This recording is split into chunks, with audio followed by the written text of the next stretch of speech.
Em nome do Pai, do Filho e do Espírito Santo. Amém.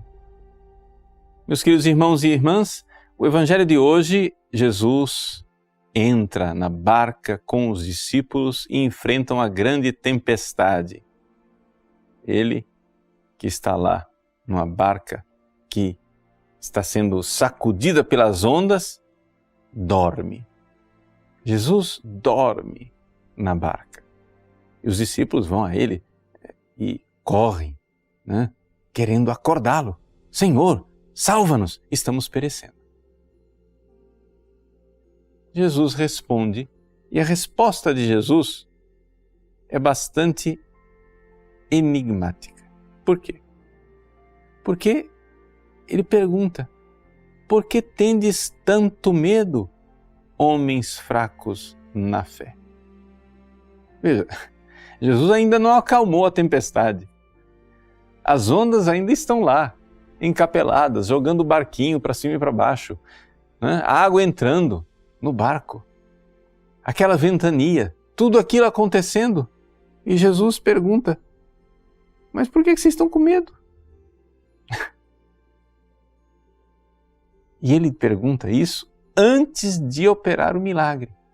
Segundo o Evangelho de São Mateus, que é a versão que nós estamos lendo, Jesus primeiro interpela os apóstolos e diz: como é? Por que vocês estão com medo? Vocês não têm fé? E então, somente então, ele se levanta e ameaça os ventos e o mar e faz sua grande calmaria. E os apóstolos ali mostram claramente que ainda não sabem quem é Jesus.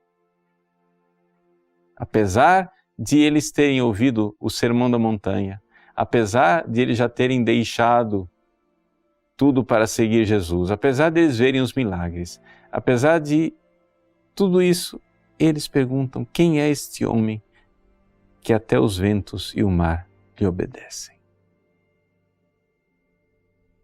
O que é que nós podemos tirar deste Evangelho para a nossa vida? Bom, em primeiríssimo lugar, eu acho que, eu não estou dizendo novidade nenhuma, porque é quase que um lugar comum, que a gente interpreta esta pequena barca como sendo a igreja. Não é? É a igreja. É a igreja de hoje, século XXI, sacudida pelo vento, invadida pelas águas, ameaçada pela tempestade no mar. E quem é este mar? Bom, o mar no Antigo Testamento sempre foi um símbolo da maldade, dos poderes das trevas, dos poderes do mal, do maligno. Aqui nós podemos interpretar claramente os poderes demoníacos que vêm e que assolam a igreja. Uma das coisas mais admiráveis que a gente enxerga dentro da igreja é exatamente isso. Ou seja, as pessoas se convertem. Imagina só que a pessoa está lá no mundo, no meio dos pecadores, enfrentando todo tipo de miséria, etc, etc. A pessoa se converte e entra dentro da igreja. E o que é que ela imagina? Ela imagina que dentro da igreja essas coisas não existem, Ou seja, dentro da igreja ela está num ambiente como que esterilizado de todos os germes e bactérias e micróbios e que ela está de boa, não vai se contaminar.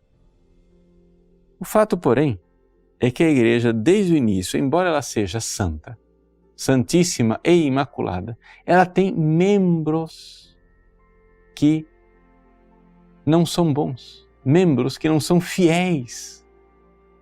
Desde o início, Jesus, quando escolhe os 12 apóstolos, ele escolhe também no meio Judas. Judas, que foi chamado por Jesus para ser um grande santo. E, no entanto, não correspondeu a esse chamado e se tornou o mais pérfido e maldoso de todos os seres humanos. Judas está no lugar mais profundo do inferno junto com Satanás. por causa do tamanho da sua traição. Ou seja, que o pior lugar do inferno, não é, seja ocupado por alguém que foi escolhido pessoalmente por Jesus para ser um dos 12 apóstolos, é um negócio assim espantoso. E isto já fala do resto da história da igreja. Já fala que Deus, na sua providência, na sua bondade, porém incompreensível aos nossos olhos, Deus permitiu estes males porque, de alguma forma, desses males queria tirar um bem maior.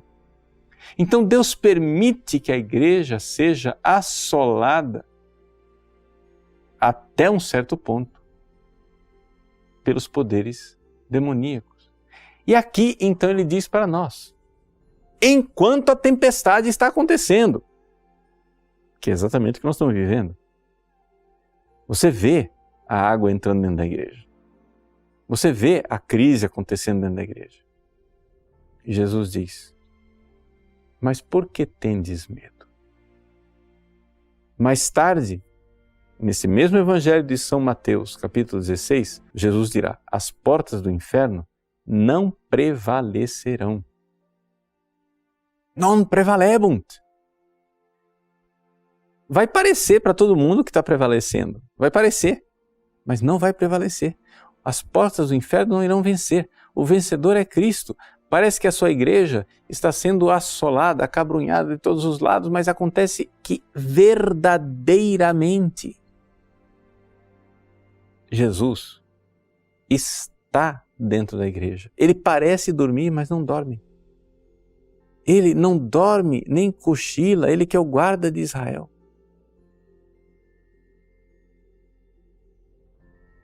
E nós não temos fé? Não temos fé que é exatamente assim?